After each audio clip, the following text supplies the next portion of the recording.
បាទសួស្តីបងប្អូនអរគ្នាយើងខានជួបគ្នាមួយរយៈធំដែរហ្នឹងហើយថ្ងៃនេះខ្ញុំសូមមកធ្វើវីដេអូខ្លីមួយដែលជាការចាប់ផ្ដើមពិភាក្សាសម្រាប់ទីផ្សារមាសក្នុងកំឡុងពេល9ឆ្នាំអាចថា9ឆ្នាំនេះចាប់ពី2016មកបាទអញ្ចឹងយើងអាចចាប់លំនាំទីផ្សារមាសបន្តិចមុននឹងយើងចូលទៅវិភាគលម្អិតទៅលើទីផ្សារមាសបន្ថែមមាន trader ច្រើនដែលគាត់វិភាគទៅលើទៅក្រោមលេងខ្លីលេងវែងអីផ្សេងៗបាទនឹងជាចំណេះដឹងមួយហើយប៉ុន្តែថ្ងៃនេះខ្ញុំចង់មកបន្ថែមចំណេះដឹងតិចទាក់ទងជាមួយនឹងព័ត៌មានសង្ខេបទៅលើទីផ្សារមាសទៅលើលំនាំថាតើឆ្នាំណាដែលវាខុសគេហ្នឹងហើយអញ្ចឹងបងប្អូនអាចមើលខ្លីៗឆ្នាំ2016ចាប់ផ្ដើមពី2013 14មកវាក្នុងលំនាំឡើងរហូតមកដល់2016គឺវាមានលំនាំថេអញ្ចឹង2016វាឡើងចុះក្នុងរង្វង់ពីក្រោមទីផ្សារបាតវាអាចឡើងហើយចុះវិញហ្នឹងគឺក្នុងរង្វង់3000ជាង pip នឹងចឹងខ្ញុំគួរដាក់ថា up and down នឹងឆ្លៃនឹងចឹងណាហើយសម្រាប់ទីផ្សារមាសរបស់យើងនៅក្នុងឆ្នាំ2017គឺវាមាន up and down ប៉ុន្តែវាមិនបានចុះដល់បាត 100% ទេចឹងវាឡើងក្នុងរង្វង់ជាង 2000 pip ចឹងយើងមើលទីផ្សារយើង16 17 18 19គឺនៅក្តោបនៅលើទីផ្សារពាក់កណ្ដាល2019ក្តោបនៅលើទីផ្សារដែលយើងបាន trade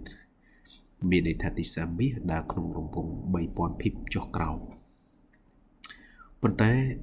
ពេលដែលយើងមកមើលឆ្នាំ2019មុនចិត្តប្រហែលជា COVID ហ្នឹងហើយកូវីដហើយនឹងពាក់កណ្ដាលកូវីដមែនតែកូវីដចាប់ពីខែ3ខែ4ចឹងពាក់កណ្ដាលឆ្នាំខែ5ខែ6ខែ7គឺទីផ្សារចាប់ដើមហក់ឡើងតែម្ដងអញ្ចឹងនៅក្នុងនេះយើងឃើញថាមាសរបស់យើងគឺឡើងបុកដាច់ឆ្នាំ2018 17 16វាឡើងតម្លៃថ្មីតែតម្លៃវាឡើងដំបូងបំផុតហ្នឹងគឺ13.76ចឹងយើងឃើញថាពេលដែលហក់ឡើងទីផ្សារមាសគឺវាឡើងមួយឆ្នាំហើយវាឡើងថែមមួយឆ្នាំទៀតបន្ទាប់មកវាដើរក្នុងរង្វង់ sideways បើទោះបីជាក្នុងរង្វង់ឆ្នាំនេះជាឆ្នាំកូវីដក៏ដោយទោះបីជាឆ្នាំនេះជាឆ្នាំមានសង្គ្រាមមានវិបត្តិអីផ្សេងៗក៏ដោយប៉ុន្តែដល់ពេលដែលវាត្រូវឡើងគឺឡើង2ឆ្នាំអញ្ចឹងបន្ទាប់ពី2020 21 22 23ចឹងបងប្អូនមើលក្នុងលំនាំឆ្នាំដែលឡើង16 17 18 19ហ្នឹងហើយម្ដងនេះគឺ20 21 22 23ចឹងយើងឃើញថាមាន4ឆ្នាំដែលមាសត្រូវហក់ឡើងម្ដងទៀតចឹងនៅក្នុងឆ្នាំ2024នឹងអាចចូលខែ2ខែ3ហើយយើងដាក់ខែមើលវាឡើងនៅក្នុងខែណាចាប់ដើមបំបែកលំហូរនោះគឺនៅក្នុងខែ2នៅក្នុងខែ2នឹងអាចថានៅក្នុងដើមខែ3បាទនៅក្នុងដើមខែ3គឺចាប់ដើមមាសបំបែកលំហូរ4ឆ្នាំទៀតហើយនៅ4ឆ្នាំហ្នឹងអញ្ចឹងវាឡើងបានមួយឆ្នាំឡើងបានមួយឆ្នាំហើយនឹង2ឆ្នាំអញ្ចឹងបងប្អូនមើលលំនាំទីផ្សារនេះហើយនឹងឆ្នាំ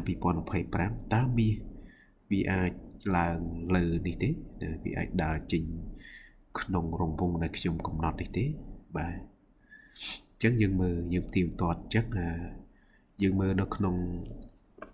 ឆ្នាំ2025នេះវាដូចជាមួយនឹងឆ្នាំ2020អញ្ចឹងនេះជាចំណុចខ្លីឬក៏ចំណុចតូចមួយដែលខ្ញុំបានពិភាក្សាហើយនឹងភាគរយហើយនឹងកន្លឹះក្នុងការមើលប្រចាំឆ្នាំហើយវាមានកន្លឹះក្នុងការមើល1ម៉ោងហើយនឹង30នាទីផ្សេងៗទៀតដែលយើងគួរលេងទីផ្សារអ្វីនៅតំបន់នេះហ្នឹងហើយយើងយោងទីផ្សារអ្វីដែលយើងអាចលេងបានអញ្ចឹងនេះជាកន្លឹះខ្លីនិងសង្ខេបទៅលើទីផ្សារមាសក្នុងរង្វង់ជិត10ឆ្នាំចុងក្រោយនេះ យើងអាចមើលឃើញលំនាំនេះដើរក្នុងប្រភេទនេះចឹងក្នុងនាមយើងជា trader បន្ទាប់ពីយើងឆែកលំនាំលំហូរហើយនឹងចាប់ចំណុចទីផ្សារបានគឺយើងអាចមើលទៅលើទីតាំងនៃការឡើងរបស់ទីផ្សារមាសរបស់យើងក្នុងរង្វង់9ឆ្នាំចុងក្រោយនេះនឹងហើយចឹងនេះជាចំណុចដែលអាចឲ្យ trader ធ្វើការពិចារណាថាតើយើងគួរលេងទីផ្សារអីឥឡូវនេះពីព្រោះមានអ្នកវិភាគច្រើនណាថាអូទីផ្សារឡើងហើយឡើងទៀតចុះទៅលើវិញចុះមកក្រោមអីផ្សេងៗលេងខ្លីលេងវែងចឹងឥឡូវនេះយើងបានឃើញទីផ្សារបែបចឹងណាឥឡូវយើងលេងបែបណាហើយយើងឃើញហើយថាទីផ្សារមាសក្នុងប្រវត្តិសាស្ត្រមិនដែលមានទេយើងមើលក្នុងចាប់ពីឆ្នាំ2023ចុះក្រោមនេះទីផ្សារឡើងអស់ហើយថាឆ្នាំ2020ដោយសារវាកូវីដចឹងទៅវាឡើង6000ជាង pip ហើយដល់ពេលឆ្នាំ2019ណាចាំមកធៀបជាមួយនឹងឆ្នាំ2019ហើយនឹងឆ្នាំ2020មានន័យថាស្ទើរតែគុណនឹង2បើយើងមើលនៅក្នុងឆ្នាំ2024ហើយនៅក្នុងឆ្នាំ2025វាស្ទើរតែគុណនឹង2ដូចគ្នាហ្នឹងហើយប៉ុន្តែនៅពេលដែលយើងមើល2023 22 24 23ឯនេះគឺទីផ្សារយើងគឺដូចដែលខ្ញុំបានវិភាគច្រើនឆ្នាំមកអញ្ចឹងថាវាដើរក្នុងរង្វង់ 3000 pip ចុះក្រោមវាលោតអស់ថា 4000 pip អីទីទួយអីប៉ុណ្ណឹងកម្រឃើញទីផ្សារណានៅខាងក្រោយយើងអាចទីទៅខាងក្រោយទៀតក៏បានដែរគឺក្នុងរង្វង់ 3000 ជាង pip ចុះក្រោមហ្នឹងឯងតែលើកលែងតែទីផ្សារដែលវាចាប់ដើមបំបែកលំហូរឬក៏បំបែកវត្តនៃទីផ្សារទេទើបយើងឃើញថា pip របស់វាគឺស្ទើរតែគុណនឹង2នៃទីផ្សារបច្ចុប្បន្នអានេះគុណនឹង2ទីផ្សារបច្ចុប្បន្ននេះគុណនឹង2ទីផ្សារដែលវាឡើងហើយឡើងទៀតហើយយើងមើលក្បាលវាគឺមិនខុសគ្នាប្រហែលទេតកតងជាមួយនឹងលំនាំនៃការឡើងហើយឡើងទៀតបែបនេះឃើញក្បាលវាគឺត្រឹមប៉ុណ្ណឹងហើយនេះក៏ក្បាលវាក្នុងរង្វង់ប៉ុណ្ណឹងប្រហាក់ប្រហែលគ្នាដូចគ្នាយើងអាចចាប់វាចំណាំ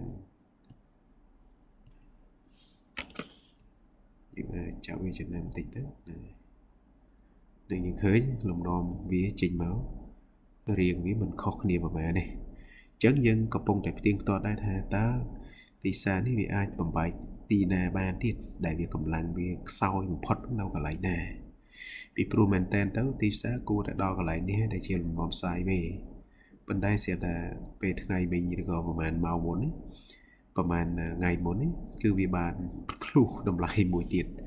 នឹងហើយវាធ្លុះមួយទៀតអញ្ចឹងអត់ទាន់អាចកំណត់បានថាតើកម្លាំងខ្សោយវានៅកន្លែងណានៅឡើយទេណាមានតែយើងរងចាំបន្តទៀតអ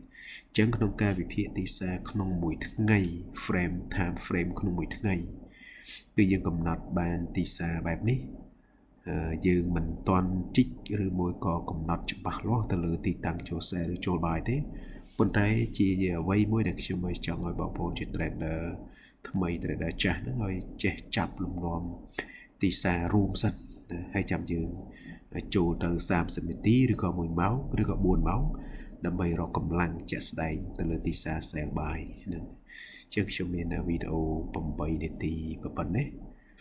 សម្រាប់ចែកម្លែកជូនគ្នាយើងដែលយើងខានជួបគ្នាមួយរយៈធំដែរហ្នឹងហើយបាទអរគុណច្រើនសុខសប្បាយជោគជ័យទាំងអស់គ្នាបាទអរគុណ